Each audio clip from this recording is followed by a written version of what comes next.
नमस्कार। Mutual फंडू channel में आपका बहुत बहुत स्वागत है।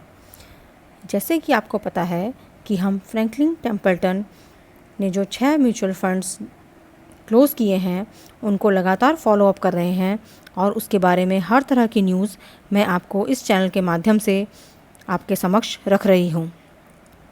पिछले दिनों मैंने 2 वीडियो डाले थे जिसमें कई निवेशकों ने और CFMA Chennai financial markets and accountability organisation ने कोर्ट का दरवाज़ा खटखटाया है और इन्वेस्टर्स के लिए न्याय की गुहार की है।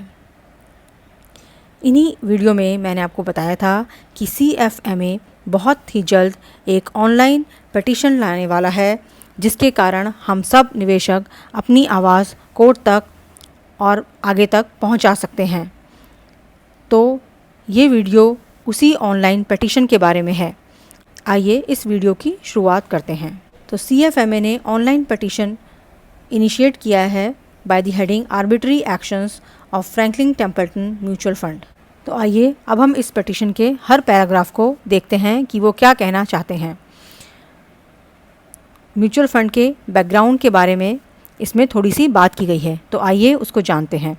म्यूचुअल फंड इंडस्ट्री 1963 में स्टार्ट की गई थी और तब यूनिट ट्रस्ट ऑफ इंडिया की फॉर्मेशन करी गई थी और यूनिट ट्रस्ट ऑफ इंडिया जो था वो RBI और गवर्नमेंट ऑफ इंडिया के अंदर आता था।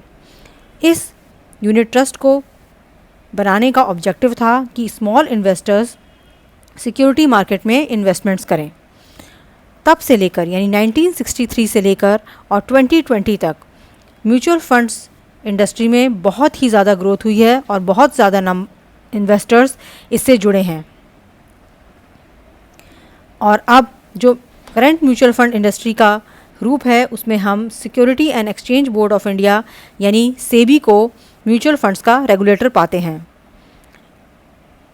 Association of mutual fund industry जो कि एक इंडिपेंडेंट बॉडी है, उन्होंने एक कैंपेन चलाया म्यूचुअल फंड सही है और इससे लोगों के निवेशकों के दिमाग में एक तरह का इम्प्रेशन बैठा कि इन्वेस्टमेंट्स जो हैं वो म्यूचुअल फंड में सेफ होते हैं, क्योंकि इंडिविजुअल्स इन्वेस्टर्स के पास लिमिटेड इनकम होती है, उनके पास लिमिटेड रिसोर्सेज होते हैं और उनकी सिक्योरिटी मार्केट के बारे में एक लिमिटेड अंडरस्टैंडिंग होती है। तो म्यूचुअल फंड्स को इसलिए सूटेबल बताया गया क्योंकि इसमें कहा गया कि बहुत से लोगों का पैसा पूल किया जाएगा और वो प्रोफेशनल फंड मैनेजर द्वारा मैनेज किया जाएगा और म्यूचुअल फंड्स के द्वारा इक्विटी, डेट या टैक्स सेविंग स्कीम में पैसा लगाया जा सकता है। इन सभी बातों से इन्फ्लुएंस होकर बहुत से लोग जिनकी स्मॉल सेविंग्स हुआ करती थी उन्होंने म्यूचुअल फंड्स में इन्वेस्ट करना शुरू कर दिया। इस तरह जो टोटल असेट अंडर मैनेजमेंट है वो म्यूचुअल फंड इंडस्ट्री का 31 मार्च 2020 को 22,26,203 करोड़ तक पहुंच गया, यानी अप्रॉक्सीमेटली 22 लाख करोड़। जो उसका AUM है वो 2010 में 31 मार्च 2010 को 6.14 ट्रिलियन था, जो कि 31 मार्च 2020 तक आते आते 22.26 ट्रिलियन हो गया। इट मीन्स 3.5 फोल्ड का इंक्रीज़ हुआ है इन बीते 10 सालों में। टोटल नंबर ऑफ अकाउंट्स 31 मार्च तक 8.97 करोड़ थे और इनमें जो मैक्सिमम इन्वेस्टमेंट था वो 7.94 करोड़ का था।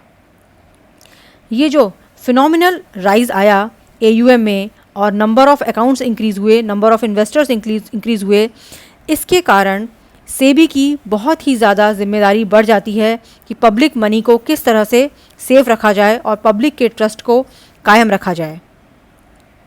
इसके बाद वो प्रेजेंट सिनेरियो में आते हैं और फ्रैंकलिन टेम्पल्टन म्यूचुअल फंड के बारे में बताते हैं, जो कि मैं अपने पिछले वीडियो में ऑलरेडी कवर कर चुकी हूँ, पर शॉर्ट में मैं यहाँ पर कवर करना चाहूँगी। तो जैसा कि आपको पता है कि 6 फंड्स हैं जिनमें क्लोजर हो गया है, यानी कि इसमें कोई भी नया इन्वेस्टमेंट्स नहीं हो सकता है और कोई भी इन्वेस्टर अपनी मर्ज़ी से इसमें पैसा नहीं निकाल सकता है। इन 6 फंड्स में करीब 28,000 करोड़ रुपए यूनिट इन्वेस्टर्स का फंस गया है और अब उन्हें यह भी नहीं पता है कि उन्हें अपना प्रिंसिपल अमाउंट मिलेगा या नहीं मिलेगा। ये भी मैं आपको पहले कवर कर चुकी हूँ कि एक डिस्क्लोजर में FTAMC ने बोला है अगर 20% का एवरेज रियलाइजेशन लिया जाए तो इन्वेस्टर्स को 22,400 करोड़ का नुकसान हो सकता है। और इस पूरे 28,000 करोड़ के इन्वेस्टमेंट्स को मैनेज करने के लिए फ्रैंकलिन टेम्पल्टन को ऑलरेडी 4,400 करोड़ की फीस मिल चुकी है। फ्रैंकलिन टेम्पल्टन ने इन स्कीम को क्लोज करके इन्वेस्टर्स को मझधार में छोड़ दिया है और अब उनके लिए बहुत मुश्किल का समय आ गया है। फ्रैंकलिन टेम्पल्टन ने स्कीम क्लोज करते हुए बोला था कि ड्यू टू कोविड-19 यानी कोविड-19 पैंडेमिक जो चल रहा है उसके कारण मार्केट में बहुत ज़्यादा इलिक्विडिटी हो गई है, यानी पैसा नहीं मिल पा रहा है और मार्केट्स बहुत ज़्यादा वॉलेटाइल हो गए हैं, यानी एक अनसर्टेन टाइप हो रहे हैं। पर ऐसा देखने में आया है कि कोविड-19 क्राइसिस से पहले भी उनकी स्कीम्स में नेगेटिव NAV था, इसलिए जो रीज़न उन्हें दिया गया है वो सही नहीं लगता है। आगे वे कहते हैं कि FTMF ने कोविड-19 को एक एक्सक्यूज़ बनाया है अपनी गलतियों को छुपाने के लिए, अपनी इल परफॉर्मेंस और अपने मिसमैनेजमेंट को दबाने के लिए। अगर हम प्राइमा फेसी इन फंड्स को एनालाइज करें तो हम देखते हैं कि फंड्स मैनेजर ने स्टैट्यूटरी लिमिट्स के ओवर जाकर के सिक्योरिटीज़ में इन्वेस्ट किया और कोविड-19 से पहले भी वो वोडाफोन आइडिया के पेपर और यस बैंक के पेपर ऑलरेडी डिफ़ॉल्ट हो चुके हैं। 23 अप्रैल 2020 को जब ये पूरा एपिसोड शुरू हुआ तो सेबी और एमफी ने FTMF का पक्ष लेना शुरू कर दिया और मीडिया में, न्यूज़पेपर्स में कई तरह के आर्टिकल और कई तरह के वेबिनार्स, कई तरह की न्यूज़ फ्लो करनी शुरू कर दी कि जो उन्होंने रीजंस दिए हैं वो सही है।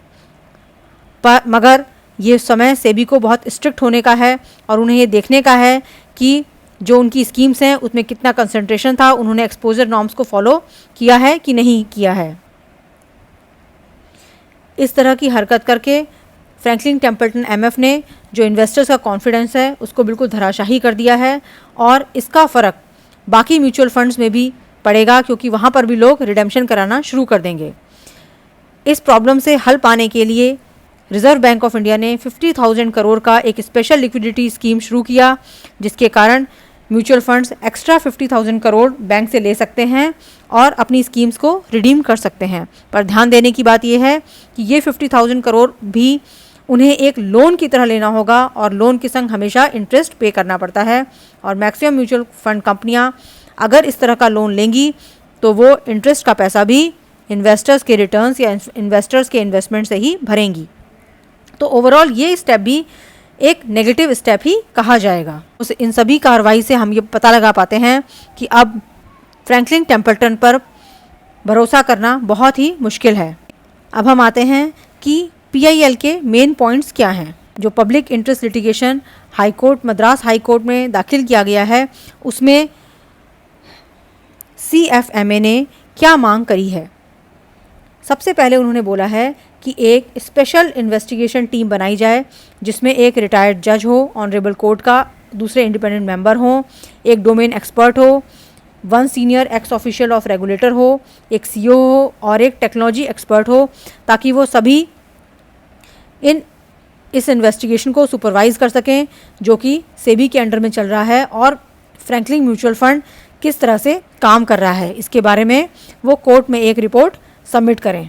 सेकंड पॉइंट में वे कहते हैं कि प्रिंसिपल एग्जीक्यूटिव पर्सनल जो FTMF का है वो एक डिस्क्लोजर दे, यानी ऑन ओथ मीन्स शपथ लेकर डिस्क्लोजर दे कि उसके पास क्या क्या असेट्स हैं, क्या प्रॉपर्टीज़ हैं और उसकी फैमिली ने भी क्या क्या असेट्स और प्रॉपर्टीज़ हासिल करी हैं। साथ ही उन्होंने कोर्ट से रिक्वेस्ट करी है कि वे प्रिंसिपल एग्जीक्यूटिव पर्सनल के कोई भी असेट्स को सेल, ट्रांसफ़र या एलिनिएट करने से या किसी भी और तरह की डीलिंग करने से उनको रोकें ताकि इन्वेस्टर्स का इंटरेस्ट प्रोटेक्ट किया जा सके।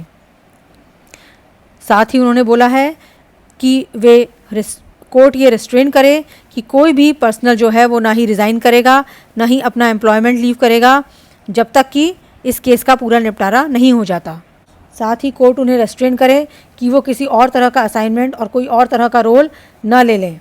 नेक्स्ट पॉइंट में वो कहते हैं कि जो की पर्सनल्स हैं या प्रिंसिपल एग्जीक्यूटिव पर्सनल हैं उन्हें देश को छोड़ने की आज़ादी नहीं होनी चाहिए, और अगर वो देश छोड़ना भी चाहते हैं तो उन्हें कोर्ट से प्रायर अप्रूवल लेना पड़ेगा। साथ ही कोर्ट उन्हें निर्देश दे कि वो बहुत ही रिगरस वे में रिकवरीज लें ताकि इन्वेस्टर्स का जो इन्वेस्टमेंट है उसको प्रोटेक्ट किया जा सके। 26 मई 2020 को ऑनरेबल हाई कोर्ट ने इस सुनवाई को सुना था और उन्होंने इसका कॉग्निजेंस लेते हुए नोटिस इशू किया था सेबी को, Franklin Templeton asset management company को, उनके ट्रस्टीज़ को, मिस्टर संतोष कामत, मिस्टर संजय सप्रे और अदर KMP यानी की इम्पॉर्टेंट पर्सनल्स को। और उन्होंने इस इशू पर सेबी से जवाब भी मांगा है कि उन्होंने क्या क्या एक्शंस लिए हैं। नेक्स्ट पैराग्राफ में उन्होंने इस पिटीशन के बारे में बात की है और उन्होंने बताया है कि ये एक न्यूट्रल प्लेटफॉर्म है जिसका उद्देश्य है कि जो यूनिट होल्डर्स हैं जिन्होंने म्यूचुअल फंड में इन्वेस्टमेंट कर रखा है उनके प्रति हम यूनिटी और सॉलिडेरिटी दिखाएं, और जो आम आदमी की आवाज़ है उसे आगे तक पहुंचाने के लिए उन्होंने इस पिटीशन को इनिशिएट किया है, जिसे कि वो Franklin Templeton investment headquarters USA में, सिक्योरिटीज़ एंड एक्सचेंज कमीशन जो US का रेगुलेटर है उसके पास भेजेंगे, फेडरल रिजर्व बोर्ड USA यानी कि जो RBI के इक्विवेलेंट है उसको भी ये लोग पिटीशन भेजेंगे। साथ ही चीफ मिनिस्टर ऑफ तमिलनाडु को भी उन्होंने इसमें इंक्लूड किया हुआ है। आगे वे कहते हैं कि जो एंटायर म्यूचुअल फंड इंडस्ट्री है उसमें 25 लाख करोड़ का इन्वेस्टमेंट्स है, जिसमें कि 12 लाख करोड़ जो हैं वो डेट में हैं।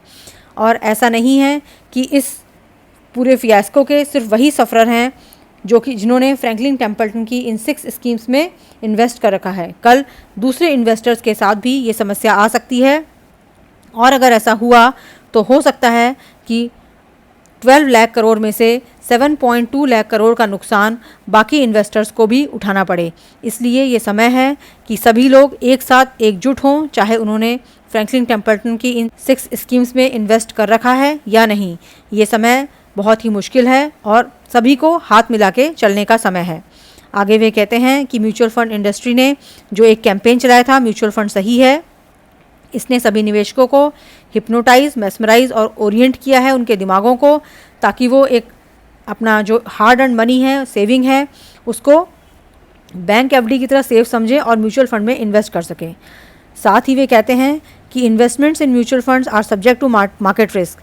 सिर्फ इतनी स्टेटमेंट लिख देने से म्यूचुअल फंड्स, उनके ट्रस्टीज़ और फंड मैनेजर अपनी जिम्मेदारियों से मुक्त नहीं हो जाते हैं। अंत में मैं यही कहना चाहूँगी, इस समय हम सबको जागना है, हम सबको साथ मिलना है और हमें लोगों को ये बताना है कि जिसने भी पब्लिक मनी का पैसा ले रखा है इन्वेस्टमेंट करने के लिए वो उसे ग्रांटेड नहीं मार सकता। सेबी को भी अपनी जिम्मेदारियों को समझना होगा और इन्वेस्टर्स के इंटरेस्ट में काम करना होगा। अंत में मैं इस वीडियो को यहीं विराम देती हूँ। इस पिटीशन की कॉपी आपको डिस्क्रिप्शन बॉक्स में मिल जाएगी, वहाँ से क्लिक करके आप इस पिटीशन को अप्लाई कर सकते हैं। और अगर आप चाहते हैं कि जो कॉपी ऑफ PIL है, अगर मैं उसका भी एक डिटेल्ड वीडियो आपके लिए बनाऊं ताकि आप समझ सकें कि पब्लिक इंटरेस्ट लिटिगेशन में उन्होंने क्या क्या रिक्वेस्ट फाइल करी थी और किस तरह से उन्होंने पूरे केस को रिप्रेजेंट किया है, तो आप कमेंट बॉक्स में मुझे लिखिएगा। मैं उस पर भी एक वीडियो बना के आपकी जानकारी को बढ़ाने का प्रयास करूँगी। Thank you.